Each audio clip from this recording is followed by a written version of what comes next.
Welcome,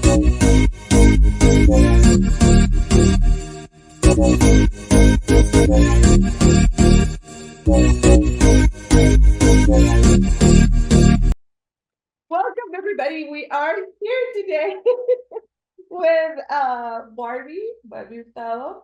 We're talking about drag kings and creating your drag king persona. As we are exploring masculinity in our macho issue, we wanted to explore this part of masculinity because I feel like a lot of us, we were just talking about like hyper femininity. I feel like a lot of people are like pushed to hyper femininity. And then how do you incorporate your masculinity sometimes? And I think that drag gives that opportunity to play within those boundaries and allow you to just explore different things. And who better person to talk about it than you? My Hey, I'm so favorite excited drag to be king. here.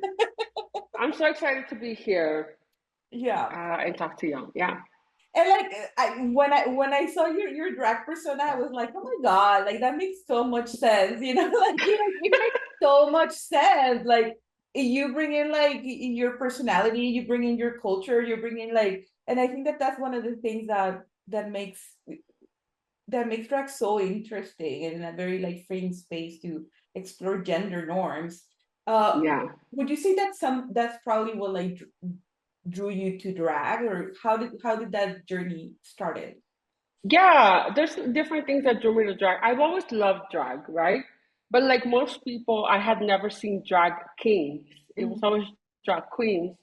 Uh, but when I first saw a drag king, it was actually, I don't know how long ago, a long time ago, 2015 maybe, when a troupe of dancers, Zombie Bazaar Panza Fusion, which you may know, I'm pretty sure you know, Mhm. they did a drag number, right? They all dressed up in drag kings and they did a number.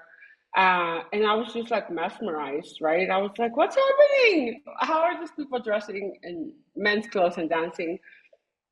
But another thing that drew me to drag is playing with gender, right? I identify as a non-binary trans person. My pronouns are they, them, ella. But before back then, when I first tried drag, I didn't identify as non-binary, but I was questioning my gender, right? I was like, maybe I'm a butch lesbian, but I felt that super restrictive because when you butch, Mhm. right?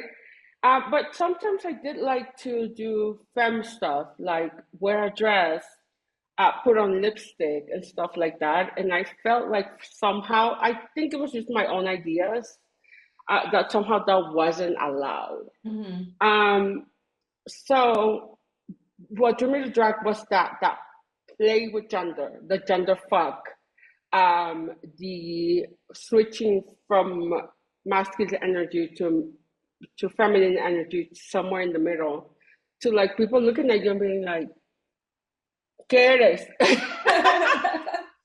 Like not knowing what to do with you, not knowing what to call you, not knowing like the pronouns. I think that's like amazing. Uh, and I felt freedom. I felt so much freedom, the freedom to explore Mhm. my gender. Because my sexuality has always been clear. I mean, not always, but since I came out of the closet, I identify as a queer person. And that was like super clear, right? But also understanding the difference between gender identity and gender presentation Mhm. was something that I was understanding as well.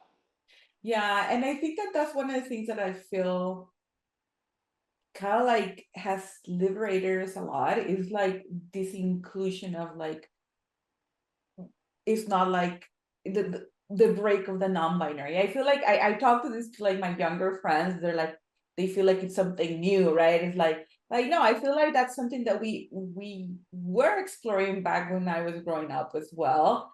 But Yeah, we had the language for it. We really didn't have the words for it. But it was so like now you said like now with all this like new gender inclusive language, it allows us to like, oh, like you said, like, what are you? Like now I have something to say. I am non-binary trans, And, yeah, and like you said, like the way you present and who you are as a person, it doesn't always have to match, like it could yeah, be like I could be this one day and that one day and like explore and play. And what I feel like it's so amazing about drag is that allows the to bring in the play into the gender, you know, into the gender exploration. It's not like, now you said like your sexuality was, yeah, this is who I am, but who I want to present, like, let me play with, Yeah. you know. Yeah. No, absolutely. Like embodying, and I think also we grew up thinking within the binary, right? You're either a man or a woman. You either have masculine or feminine energy, and like now, like you said, we explore. We have all these terms that make us feel seen, Mm-hmm. and the language to be able, because I couldn't explain what I was Yeah. feeling, right? And I finally have the words to be able to explain who I am and how I feel. Mm-hmm. And I was able to come out as non-binary and like even identify as non-binary by doing drag, by exploring with drag, by exploring gender, and like playing. It's like playing dress up. Mm. Um, and that's how I was like, okay, I understand now that I am a trans person and identify as a non-binary by doing drag. Is part of me, and it helped me a lot to finally accept and discover who I am as a trans non-binary person. Yeah. And it's like in that play that you find yourself. Hmm. Oh, that is so Yeah. beautiful. And your drag persona, which is like, wow, my favorite drag persona. Uh, Tell us a little bit about like about how you came with Pancho Panza. How you came up with it? Like how like you Yeah. envisioning it? What were your influences? My biggest influence with Pancho Panza was Juan Gabriel. Yeah.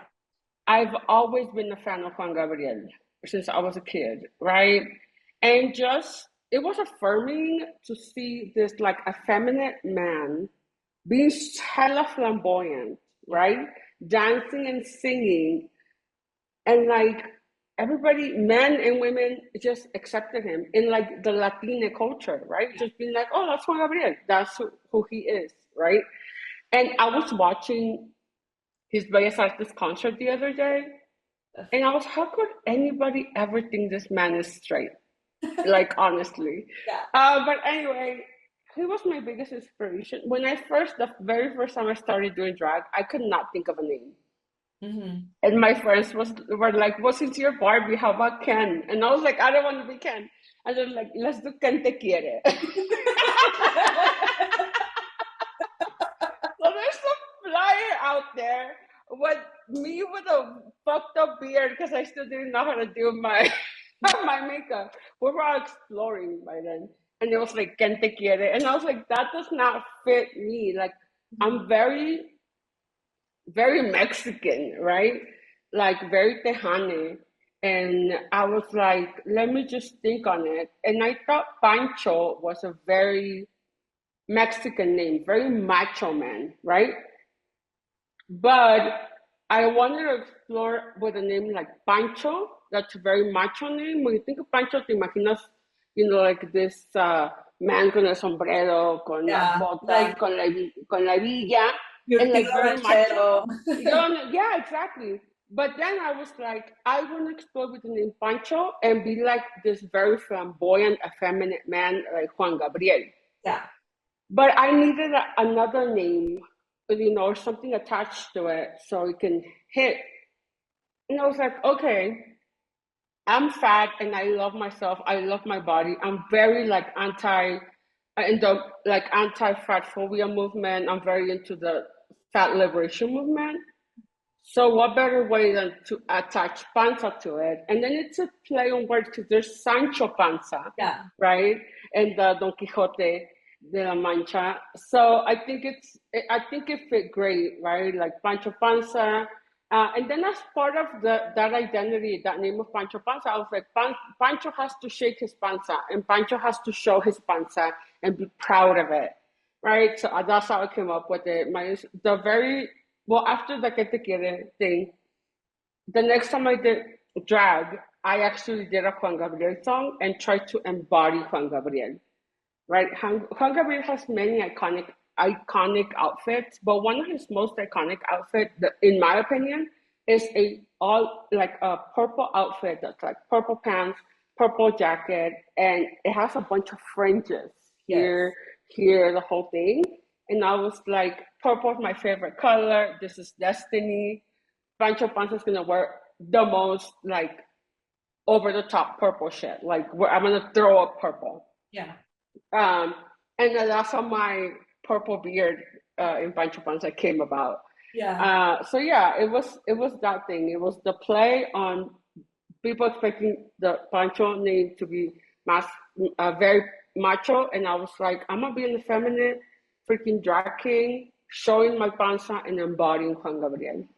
And that's very interesting to me because I was like, when we were kind of like discussing this idea of the macho issue, and we're like talking about okay, exploring masculinity and like, uh, what are those like masculine? When we were talking about like this conversation about like drag, me and my friend, I was telling like the first time that I saw a man, and I was like, I want to be a man, it was like back in the 90s when Romeo and Juliet came out, and then John Leguizamo shows up, and it's like the most effeminate man. And to me, he was like the machoest man. But Yeah, again, in a very like effeminate way. And I feel like that is the same with like with Juan Gabriel. It's like he's a man, but he's very effeminate, and like I attach my masculinity to an effeminate man. And like it allows you to, it makes you understand that like the spectrum of like masculinity, it's huge. It doesn't need to be like you said, like it's not just like the super macho tío de rancho type of person. yeah. It is, but there's something in between too, and something on the other side, something around it. Yeah, and what do we even mean when we say a feminine man, right? Yeah. I see it as embracing your feminine energy while while you're performing your masculine energy, I think. Yeah. Right? So yeah, absolutely. I think it's that's why when they're doing, I wonder fuck with people's head, Yeah. right? When they hear Pancho Panza and when they see Pancho Panza, right? Because I also love to lip sync to La Chona, right? Like it's los tucanes de Tijuana, they come, salen con La Chona, and I'm still gonna wear my boots and my big hebilla, but I'm gonna, do the Juan Gabriel thing Yeah. and stuff like that. So yeah, I think the gender spectrum is huge, and we don't have to be confined to one side of the spectrum just because that's how we grew up, just because society told us that's how it had to be. It's beautiful to be able to explore and navigate between that spectrum, right? Like, oh yeah, I'm gonna wear a suit and that's the closest clothes, right? But like, I want to wear a suit that is stereotypical clothes for men, but I'm gonna wear lipstick, Yeah. right? Like, because I feel like it, because it's my body, my choices, and that's how I wanna Adorn it. adorn it and express my gender. Yeah. Yeah, Yeah, like if there's like why set limitations here like within your own expression, and I think exactly. that's beautiful, and I think that's something that drag really gives you that opportunity to do it. And I feel almost like, you know what, like maybe you can express it like when you're by yourself, or express it with like your closest friends, but when you're like pushing to like, okay, I'm gonna perform as a drag king, it I I would assume that is an added sense of liberation, of like I'm being witnessed as something that I'm very proud of, and something I'm very like, it's my identity to some level. What do you feel like drag has allowed you to find that additional form of gender expression? Yeah. Like I was saying earlier, through drag, I was able to find my true authentic self, which is a non-binary trans person, which I looked for a long time, right? I not expressed, I explored so much. And at one point I thought that sexuality had to be attached to my gender somehow, right? And it was like, no, my sexuality is one thing, my gender expression is a different thing, my gender identity is a different thing, right? And drag was allowed me to do that, allowed me to do that self exploration, not only within myself, but also like in the stage, like you Mhm. said, right? Like being able to express outwardly, right, to yourself is one thing, but being able to have uh to dance around on the stage and like people coming up to you and being like, I want to try drag. Oh my God, how do I do this? It's beautiful. And the way I first did it was with a collective of other drag queens. And uh some drag queens have more experience, but a lot of us were experiencing it at the same time, and we were exploring it at the same time, and we were learning at the same time. So another drag king in the troupe also was like, "Wait, I'm a gay." Like they just had this like light bulb moment. Yeah. Like, why do I love this so much? I'm a they. Like, this is the way I want to express my gender and my identity. So it's beautiful to see that through art, through drag, through playing with gender, we are able to then identify, like, how do I identify and how do I express that? And who am I as a person? And I want to be my authentic self doing this type of work. Um, because then we get into the education part of it, right? We don't only call ourselves drag kings, we call ourselves dragtivists because you're doing the education also. Other people see you on stage and the way you talk, and by doing like drag king story time and like talking on panels and like interviews like this, it also is educating and sharing our experiences, and it's representation, right? It's if somebody sees this video and they're like, oh my God, I never ever knew that was possible. Now they know, right? Now they can explore. And that's very important to me as well, because I know that if I had had this representation when I was younger, Mhm. I would have had a better experience in my life, just like living life. But I would have also been able to not feel so alone. Yeah. Yeah. And probably you would have gotten like to that realization of like, oh, this is maybe a little bit quicker. Oh, yes, way younger. I'm 41, like way younger. And like it's very true because like you present this art form that like opens up the eyes for people. I remember we were what I think we were watching you and a friend it was an event and we were tabling with Panocha scene and a friend was like, you mean there's drag kings? And I'm like, yes. You mean I can dance dressed like a man? And I'm like, yes. And then she was like, I've been looking for this my entire life. There you go. Light bulb, that light bulb. And like Yeah. people are like, what? And it is like you said, representation, it calls to those very specific people that like never really saw themselves in those spaces. And I feel like when you bring in the influences of like Juan Gabriel and like the nod to like Don Quixote, like all of these things that are like culturally relevant to us, I think it opens up the space for people that look like us and want to express this way, you know? Yeah. Yeah, no, absolutely. And also, I think growing up in a Mexican, very Mexican household, right, being immigrant, our primary language being in Spanish, if I didn't have that language in English, menos en español. Right? And if we had a hard time finding representation in English in in the US, that representation was uh, very little also in Latin America. Now there's like I know a bunch of drag queens in Latin America. I know a bunch. And you froze a little bit. I'm like, I'll give it a lot. You're good now. Okay, there we go. So you were talking about like Yay! there wasn't that representation in Latin America, but like now, like I mean, you're in Mexico City right now. Yeah, I know a lot of drag kings here. They have a drag king troupe as well. Mhm. And there's different drag king troupes like in South America, in Argentina, right? Like during the pandemic, I got to meet a lot of Latina drag kings in Latin America and the US through like Zoom and Instagram and things like that.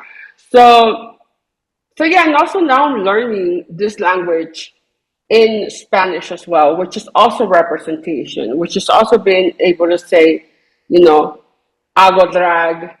And there's there's different words in Mexico that are used very proudly that are reclaimed that aren't used in the U.S. Right? Like in Mexico, people very proudly say yo soy transvesti, Yeah, right? But don't say it in the U.S. In the U.S., is it's not it's a offensive word, yeah. because people used it to like as a derogatory term towards trans people. Hmm. But in Mexico, drag, like the art of drag, is transvestismo, Yeah, right? And those are things that I'm learning, right? yeah, But also los pronombres neutros como ella, right? Decir amigue, compañere, and things like that. So yeah, so it's good to have representation as bilingual people in both languages. yeah, definitely. Especially if we're like trying to teach it to like older generations. I feel like younger people like really are getting into that. But like if I like let's say if I go to Mexico and I'm like, hey, yeah, let's go to like I feel like let's go to a drag show, And it would be harder for them to understand. But now that we have the language to kind of like tell them, like, okay, it's okay for you to use this word. It's okay for you. Like, I think that helps also with the, like you said, as a dragtivist, you need to find that language to kind of like empower yourself and empower others. Yeah, absolutely. And another question that I had for you, since we're talking about like the macho issue and everything masculine, what do you feel like, what were your kind of like misconceptions or what were your ideas about masculinity that drag allowed you to like change or evolve? Oh, yeah. Um, so one of the things was male privilege, Mhm, right? There is such a thing as butch privilege, mhm, right? Like, butch folks are mostly like women, cis women who identify as cis women, who wear stereotypical male clothes, and they're queer or lesbian, right? And they have privilege, right? Because they are more masculine. Um, I had trouble with assuming, I guess, that like being like, okay, what is this thing about privilege? But also, what is this thing about masculine energy? And then me being like, why am I attracted to a trans man, mhm. right? If I reject cis men, right? And then I realized that I'm attracted to masculinity. I'm not attracted to men. Yeah, So that is like blew my mind, right? yeah, It's like, yes, I could totally be attracted to masculinity in butch women, in trans men, in non-binary masculine folks, but I am not attracted to cis men, mhm, right? And again, drag through doing drag, through exploring with gender, and learning from other trans and non-binary people, I had the language to then understand that that concept, right? yeah, Of like, yeah, it's okay, right? And then it allowed me to no longer identify as a lesbian, which there's absolutely nothing wrong with that. I was very happy as a lesbian. But now it's like, okay, well, my gender identity is non-binary and my sexual identity is queer because I'm attracted to everybody except cis men. mhm. So yeah, I think through that exploration, uh, I was able to understand that it's okay to embrace my masculine energy, right? I don't have to reject that part of myself, which I was in the past, right? I can embrace the masculine energy and I can embrace my femme energy and I could just be me. Mhm. And that's beautiful when we're able to do that, when we're able to understand what we're feeling, and when we're able to embrace all parts of ourselves. Yeah, yeah, because like you said, in the conversations that we've been having around this masculinity and what is it to be masked and what is it like how do you embrace it and like all of these conversations, I feel like there's been a vilification of masculinity just because sadly cis men are the ones who like own that energy or like stole it. I don't know, colonized it. But masculine energy doesn't like necessarily need to be attached to a cis man, you know? Yes, yes. Masculinity is not exclusive to cis men. Mhm. And they hate, well, I'm not saying everybody, but like they hate that, right? Because what, homophobes often say, it's like, well, if you want to be a man so much, right?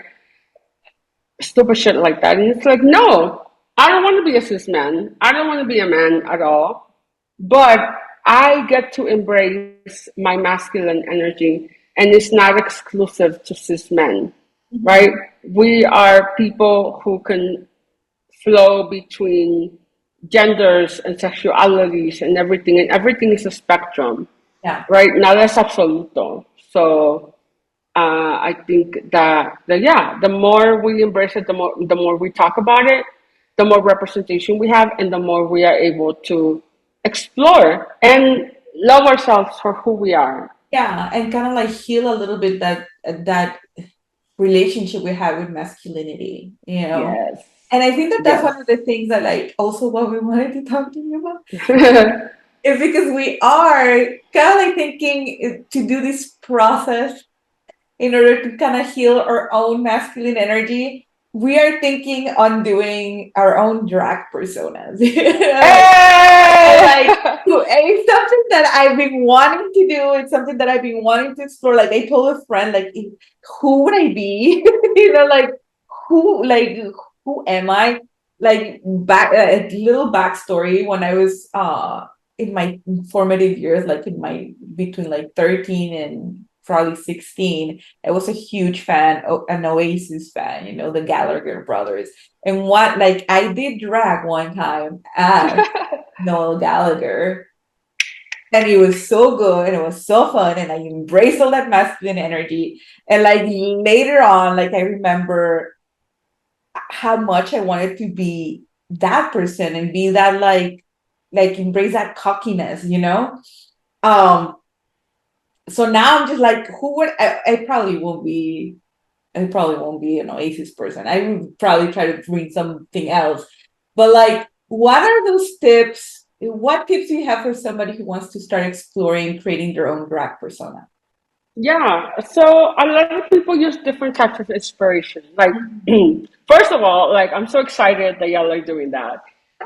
But for example, my inspiration was from Juan Gabriel and like, the very macho pancho person character that I had in my head. Some people use their favorite tío, right? Like, oh, this is my favorite tío. Like, I want to be like my tío or like their dad. One thing with the dragging troupe that I was part of, Los Mentirosos, it was like there are very flamboyant drag kings, like there are very flamboyant drag queens, right? But we just wanted to be your tío at the quince. Yeah. Your tío at the quinceañera that shows up with their best like pulga outfit, right? They're like ranchero camisa, their botas, the big ass hebilla that you have to sit like this because it You pica can your bend over. panza. You can't bend over. The pointy fucking boots, right? Yeah. We just want to be the tío at the quince, whether you're the tío that dances with all the friends, Yeah. whether you're the tío borracho, the tío DJ, right? Whatever tío. And that was really cool because we were all Latina and we were like, yeah, that's exactly who we want to be, right? So I think of um, a person, whether fictional or like somebody you know, that you want to embrace. When you see them, you're like, that's the type of man that I would like to be, right? Like me and Juan Gabriel, right? With like another drag king about their tío. They were like, I love this tío. And he always showed up. And he was always el más puto, pero el más guapo, right? So do you want to be the tío puto? Like, because that's fun too, right? Like being like, I in my regular life, I'm, like a chill person, but like in my drag, I want to be the tío puto, el que se cree Yeah. mucho, right? Yeah. The ones who's like, oh yeah, I'm very guapo, I'm gonna get all the, all the women, Yeah. Yeah. whatever. So yeah, so I think of an inspiration, think of someone of who you want to be if you were a man, right? Or what you want to play with, right? Um, so think about that, and then think about like how you wanna present that, right? Like I want to be. There's many versions of Juan Gabriel, right? He was real fresa at the beginning, but I want to be. I want to be the Juan Gabriel más gordito, like Yeah. very flamboyant, right? So, what version of this character that you're building in your head do you want to be like? Like Mr. Potato Head that you get to like build the things, or like more modern, The Sims, right? Where you get to build your own sim character, Yeah. right? So think about that. I love to go to the thrift store Mhm. and look at the clothes because then I'm like, oh, this shirt will go perfect with what I'm thinking, right? Yeah. You also don't have to spend a lot of money. That's another misconception, right? Yeah. That to do drag, you have to spend so much money in all this like outfits. I started with like clothes from the pulga and from the thrift store, and I still go to the thrift store and the pulga, right? So yeah, and there's a lot of tutorials out there, right? To do a beard or mustache. Yeah. Do you want like a full-on beard, right? Do you want to like glue hair in your face? Do you want glitter? Do you want to just you paint and do like a bigote, or do you want like the whole Yeah. whatever Goatee. goatee? Uh-huh. And explore like trial and error, right? Yeah. I think it's like playing dress up. Yeah. Yeah. And it's like, I'm like, who would I be? Like for me, like I said, when my drag person is very much attached to me. There's a lot of me and we even share clothes, right? I'm like, oh, I love these pants. Pancho Panza also wears them. Uh-huh. And there are other folks that create a whole separate persona because they're like, this is me, but I want to detach. Like when I get out of work at night, when I put on my wig, I'm a completely different person and Yeah. I'm nothing like my. That's also valid, right? I think do what's gonna help you, right? Because a lot of people heal through that. They're like, my work is hella boring, mi trabajo godín, and I want nothing to do with that. I want to let all that go and be like this A other fantasy person, person. a fantasy person. So you can very much do attach to me another, otro ser mío, or you can do the fantasy me. This is Yeah. the fantasy me. Yeah. I feel like I would be like a really me right type of person. Ah, yes, bitch! Be a mi rey. I'd be Yes. like, puppy, I'd be so, I'd be such a mi rey. Yes. Yes. That fits you perfectly. Like, lo extra mi papi. Oye, claro que sí, me. Oh my God, I'm loving this. Yeah, no, I think it'll be a lot of fun. I totally see you as a mi rey. And then, like, well, a lot of what we tell, like, people that approach us about drag is like, create a bio, create a persona in your head, right?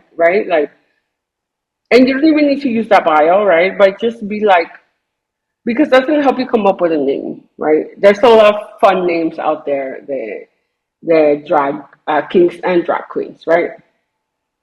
Uh, So yeah, think of like it's like method acting, right? Yeah. Give this persona, give this character like a bio. Like, oh yeah, Pancho Panza was born in Mexico. Pancho Panza loves to shake his panza with pride, and on the free time they love to eat tacos, right? That's very, very much me, but it's also very much Pancho Panza. So Mhm. create that like backstory, right? Because that will help you while you're looking for the outfit, while you're doing the makeup, and while you're coming up with a name. Yeah. My dog's making the weirdest noise. I'm like, oh my God. Oh, we're recording. Well, this has been amazing. I love this whole exploration. I'm very excited. I really do feel like I'll be the perfect Mireille in the world. And I'm Yes, excited to yes, really go through this process because like you say, it's like a way of healing. I feel like even me growing up when I was a kid, like I said, I dressed up like one of the Gallagher brothers, just like, and during those times that when you're like exploring, you don't know who you are. You like if you see me like most of the time, I'm super fam, but like most of the time, but like yeah. I feel like when I was growing up, I was very always interested in like more of like my masculine side. Hmm. uh we talked about like how like being a bigger person they like very much push you into hyper femininity, and it's Yeah, like what is lost in between, and going through the process of like let me see who would I be as a mass person, yeah, yeah. yeah. I'm so excited for you to explore, for y'all to like come up with your persona, and excited to see it. And yeah, if you have any questions, like just give me a call. Let me know. Yeah, I've been like Barbie help. How does this beard to stick? There's some really good stories on YouTube as well. But yeah, let me know. And just like have fun. Yeah, don't stress about it. Have fun and explore. And if you're like, this does not look like a beer, ¿sabes qué? Quítatela and do it again. Try Yeah, something different. Play with it. yeah, Yeah. yeah, Disney Ray wouldn't wear this beard. Yeah. Well, Barbie, thank you very much for joining us. Thank you very much for your candidness and like walking us through this. Um, Everybody who watched, thank you as well. And get ready to see me as I'm ready. Yay. Thank you so much for inviting me. I feel so honored. And it's always so fun to talk to you. Yes. Thank you. Anything else you want to say? I know you're in Mexico City. No, I just like hello, support drag queens. Drag queens also take tips. Usually some people are like so shocked to see a drag queen, Hmm. but when they see a drag queen, right away they get their dollars. Drag Yeah. queens also want tips. So yeah, support your local drag queens and tip us. Tip your drag king. I'm Yes, gonna put it. I'm gonna put it in order like tip your drag king. yes. Well, thank you so much, and I hope you have the rest of like an amazing trip in Mexico. Thank you so much. I'm so excited to go eat tacos.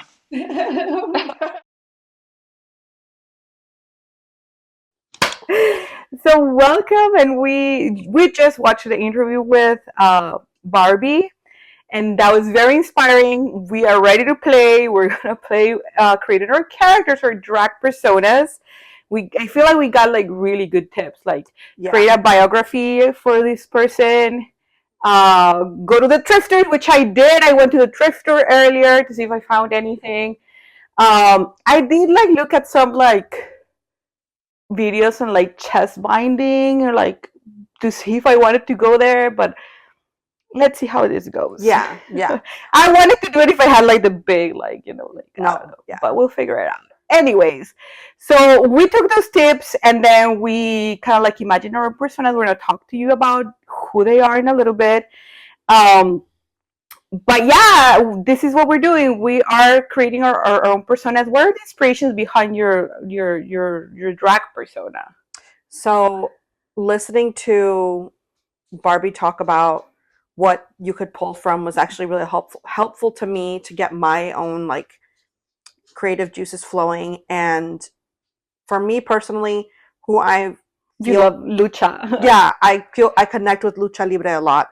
I love wrestling, and so my persona is going to be inspired by Eddie Guerrero, one of my favorite wrestlers of all time. So I'm excited to play with that character, everything it represented. I love the lover boy, like Latino heat Yeah. that he brought. Like I'm not going for like the big like muscly like thing. It's more of like that era that he like That cockiness. yeah, it was this cockiness of like I love the ladies and the ladies love me. Like I'm Latino heat. Like I'm going for that. Yes. I'm very excited. And I think in the conversation with Barbie, we talked a little bit about it, and I kind of like jokingly said, if I was a drag king, it would have to be some sort of mi rey. And I said it jokingly, but like the more I thought about it, I was just like, yes, like I feel like the way that I was brought up in a really like fresa environment, I feel like I am very connected to that kind of guy. Yeah. And like I grew up like with kids like this, you know? And that's kind of like my inspiration behind it, you know, like those like Luis Miguel, of course, like one of my favorite like singers. And I love mi reys. yes, and I love that very like that aura. Luxurious cockiness that he brings out. Like he's el sol de Mexico. Yeah. You know, like so he is like he's the sun. You know, it's like that like arrogance, you know? Those high standards. Too. Yes. They're very like and like it could be very problematic, I understand that, yes. But also it's very like self-love, like I know what I deserve. Yeah, like I deserve luxury. Yes. I am the best. Yes. Like who do you think you're talking to? Like 100% I want to be that guy. So I am gonna be a mi rey. So we'll show you a little bit of like our kind of inspiration and our outfits behind this, and then you'll get to see the transformation in a little bit. So please keep in mind that is our first time doing this. Yeah. Keep in mind that is our first time doing this. My very first time. Very first time. But I hope this inspires you to maybe try it yourself. Yeah. So let's go and let's create these characters. Let's do it. Let's do it. So, my mi rey. So, I'm not as good as Mariana and did not come up with like a story behind it. But I feel like my guy just is like a very like super like friendly guy who really like as an inspiration, Mariana and I you know him, she and I know this guy.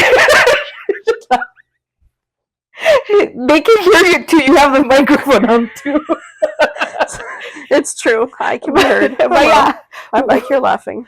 But like, yeah, we know this guy who, like, when I met him, we met him like a few years ago, like probably like 4 or 5 years ago, and his name is Diego. Shout out Diego. Shout out Diego. I hope you're watching this. If you're watching this, I'm sorry, but I feel you're like an inspiration, man. Yes, but I feel like he's a different type of mi rey. He is like also very fresita, you know, like very like that. But at the same time, I feel like he was cool and creative. You know, like he's not. And like Mariana says, like, why don't you get a polo? And I got a polo just to like.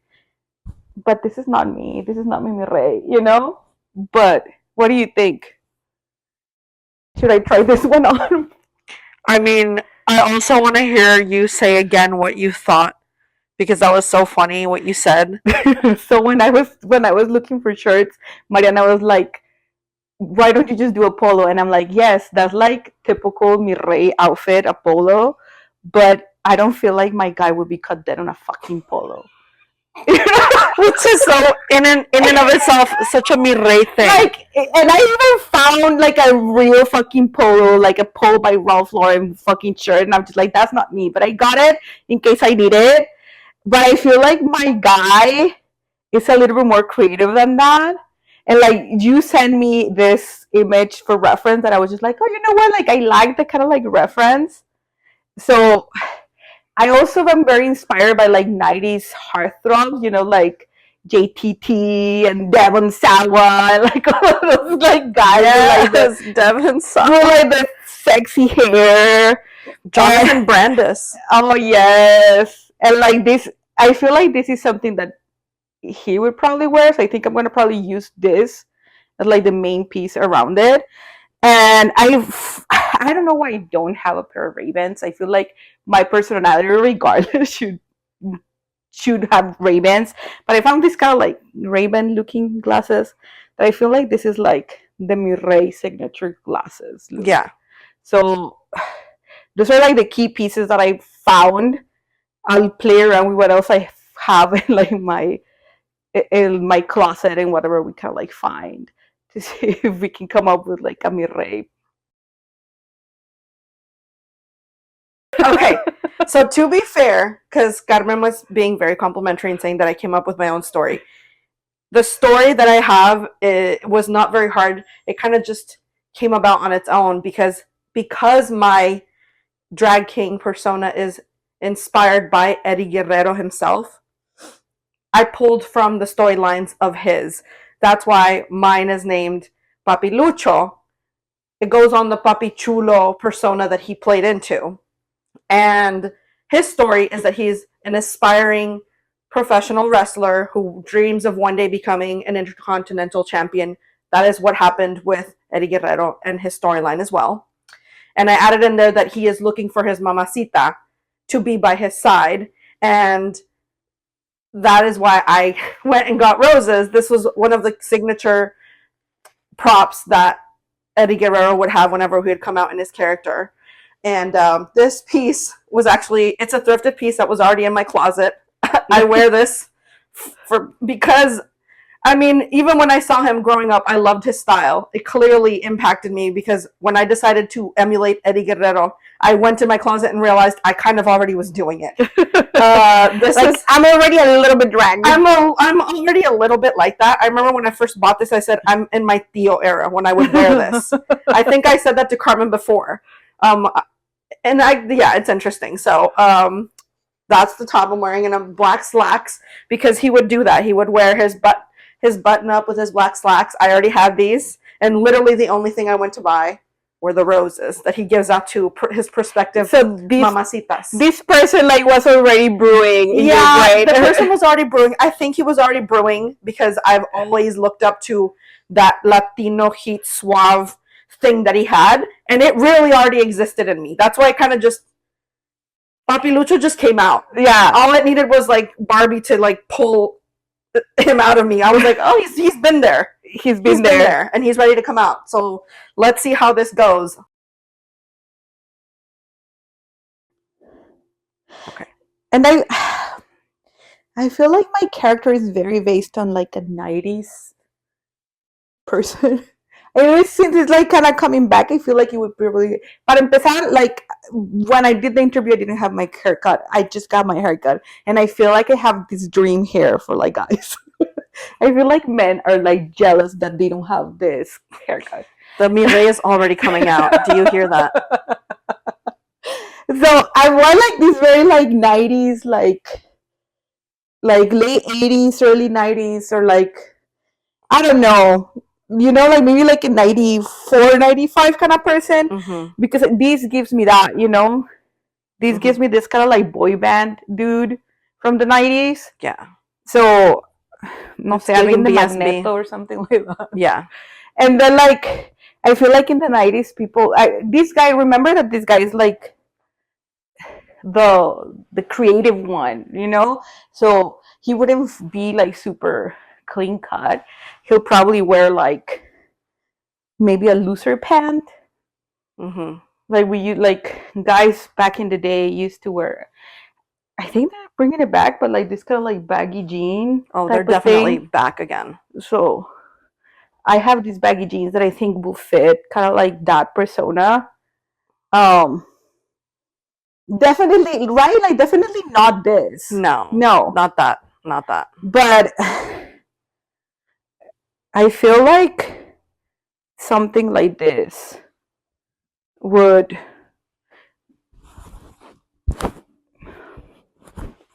kind of give that 90s heartthrob vibe, right? Mm-hmm. Like, Oh I don't my know. gosh. Yes. I don't know. And of course, the glasses. I feel like something like this. I just saw myself in the mirror. You like it, huh? I do. Yeah.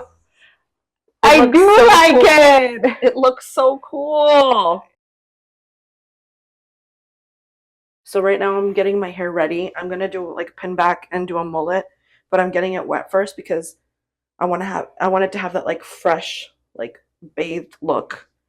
But yeah, one thing that Eddie always looked, his hair always looked fresh, freshly like he Freshly literally washed. Yeah, freshly washed.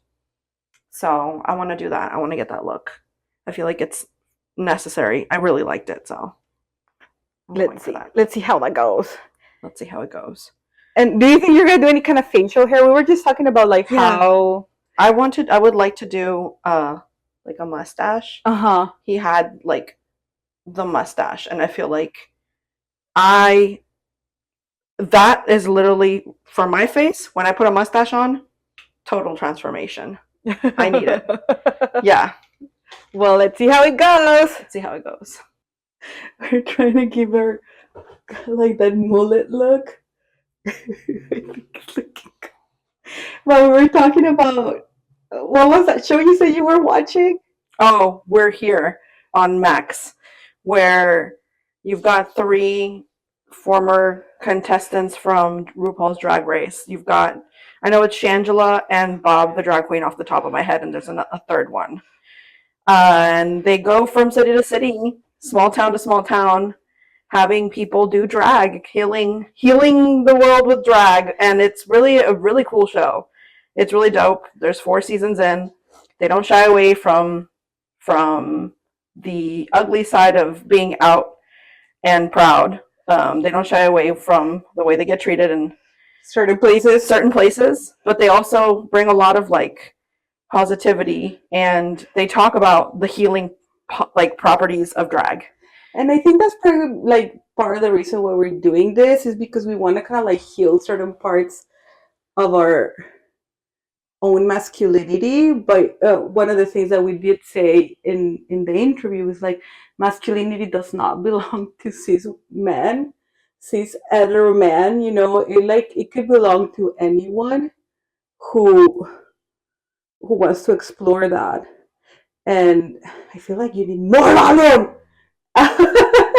But one of the reasons why we wanted to kind of like do this transformation was a way to heal in a way our own relationship with masculinity, to like you have positive connotations to this, and I not that I don't really have like super positive connotations of like that kind of guy, you know, like the fresa guy. But I always like I grew up with them, and I always kind of like saw myself admiring them, you know, Yeah. because they were so cool and bold and like like they're not very, what is it like? You know what is one of the things, and I feel like I haven't really talked to this about this like a lot, but I feel like growing up I didn't really have that many girl friends, which is ironic because now I have basically just girlfriends. But guys kind of like took me in, and that's the kind of guy that I would hang out with, right? And it's kind of like taking those positive those positive experiences with the masculinity or with like the male gender, like that allow us to get to these places of healing, of like it doesn't need to be a toxic uh relationship with it. Let me see what you think. I really like it. That's your mullet. Look at that. Again, this is our first time doing this. Yes, please. Please. Look at this. Look at that. I With the like hair, it. I love this. Look at that. I think it's really cool too. And I resonate with what you're saying, because for me, the reason the Latino heat resonated a lot was because I wasn't used to seeing a man that was so like masculine and like big, muscular presenting, but also being like a lover boy. Yes. Like openly, unforgivingly, like, oh, but I want my mommy. I want my mamacita. And I'm giving her flowers and I'm giving her roses and I'm just like, yeah. So I thought it was really cool. So yeah, I feel like these transformations are just kind of like, yes, we have fun, but at the same time, like, let's explore a little bit deeper into like what motivates our masculine side. Let's do my hair now. So the hair was not like The hair was not hairing. yeah. So you're going. I feel like this guy is like very free spirited. Oh my god! And like he's not like, he has like a nice hair, but that looks very, what's the word, like very like carefree, but intentionally carefree. Yeah. Like he has a message to deliver to live a carefree life. Yeah. I'm just too fucking cool. And then like, okay, so I found the perfect shoes, and I already, like you said, like this character was waiting to come out. Like these are the perfect shoes for him. Oh right? yeah, yes.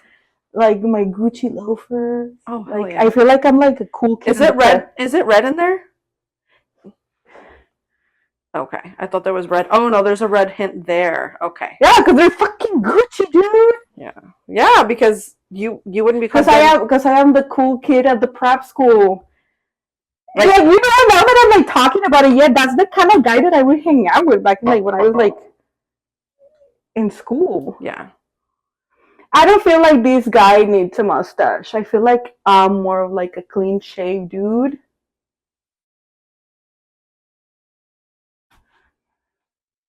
You know? Yeah. I really like it. Hell yeah. I really like this. Look at that. The hair is coiffed. The shoes are given. Yeah. They're given Gucci. Look at that. Even the stance. You got the stance.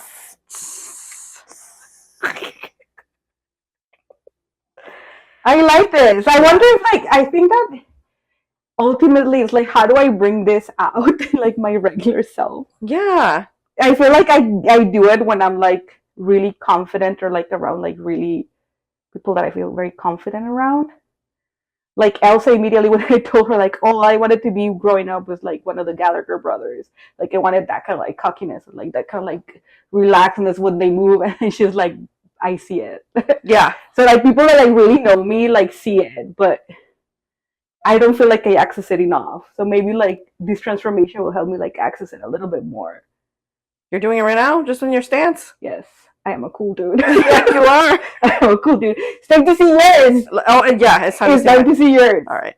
So tell us what did we do? We bind your chest. It wasn't something I was like expecting to come out of this experience, but the chest is chesting, y'all. I've never perceived myself with a flat chest, and this is just Carmen helped me get it down. It is so, I'm channeling my papacito. Look at this.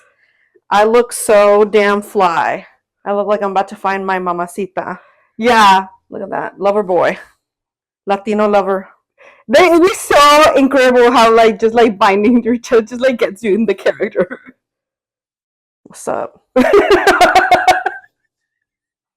I got a chance to be backstage whenever the drag queens were getting ready, and if there's not chaos, you're not doing it right.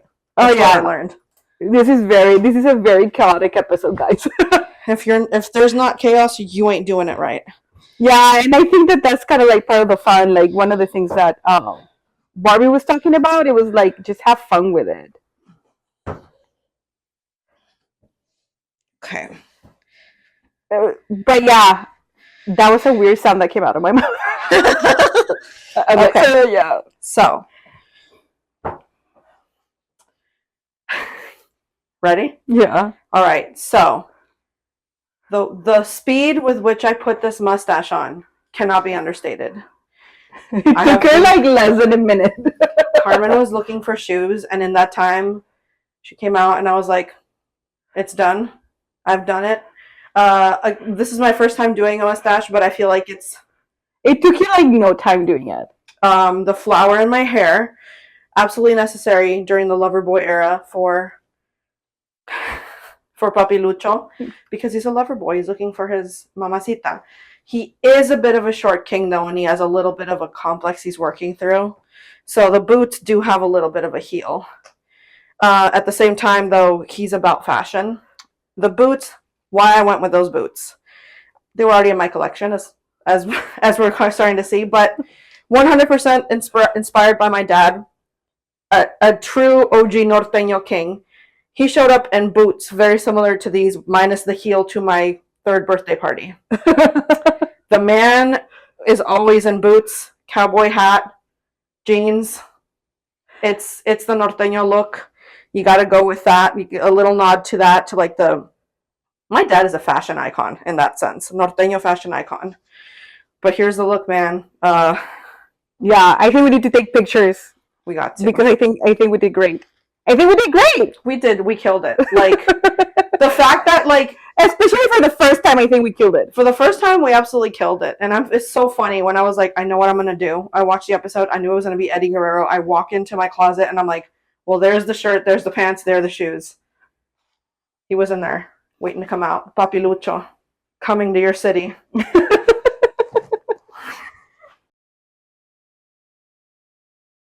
So that's our final looks. I hope you like them. This was interesting. It's interesting to understand that like these personas were like already brewing. We were just kind of like waiting to come out. It's true. It's so interesting, and like I said, I feel like there's like certain elements of our personality that we allow to come out when we tap into that masculinity. Yeah, like it's a part of me that already like comes out every once in a while. Yeah, it's magnified. Yes. Yeah. And I think like I said, like I think the key is kind of like how do we access this energy continuously, and I really invite everyone to just kind of like play around and see like I feel like sometimes we deny ourselves certain qualities just because they're not feminine. So fuck it. Let's be masculine sometimes. That's right, Holmes. You're making me very nervous. If you catch us next show and we're like if you catch us outside looking like this, it's because we really dig it. We're really dig it. I like it. Anyways, that is our episode for today. I hope you guys enjoy it. Like I said, please feel free to go and like try it on yourselves. Yeah. Like this is literally our first time doing it, and it was a good experience. It really was. It's fun, and it feels empowering in its own way. It brings out a different side that you didn't realize. I mean, you feel it, but when you let yourself like nourish it, you're like, okay, Yeah. okay, all Like, right, I like this. okay, I like this. yeah, So I yeah. could do this. So as we kind of close out the exploration of masculinity, we just invite you to like play along. It's not that serious, and I think that drag kind of like allows us to have that playfulness to it. So to all the drag kings out there, Tip your drag kings. tip your drag kings. We know that the opportunities for drag queens and drag kings are very different. Like I feel like drag kings don't get as much mentions, and they work just as hard and create this like amazing like characters and tap into like so many like different. There's definitely not as much visibility for drag kings. So tip your drag kings, book your drag kings, go to drag king shows, and if you ever have the opportunity and the chance, tap into your own drag king. You never know what's gonna come out. You never know. Well, that's it for us. Have a great day, and stay tuned for what's coming up next. Bye. Bye.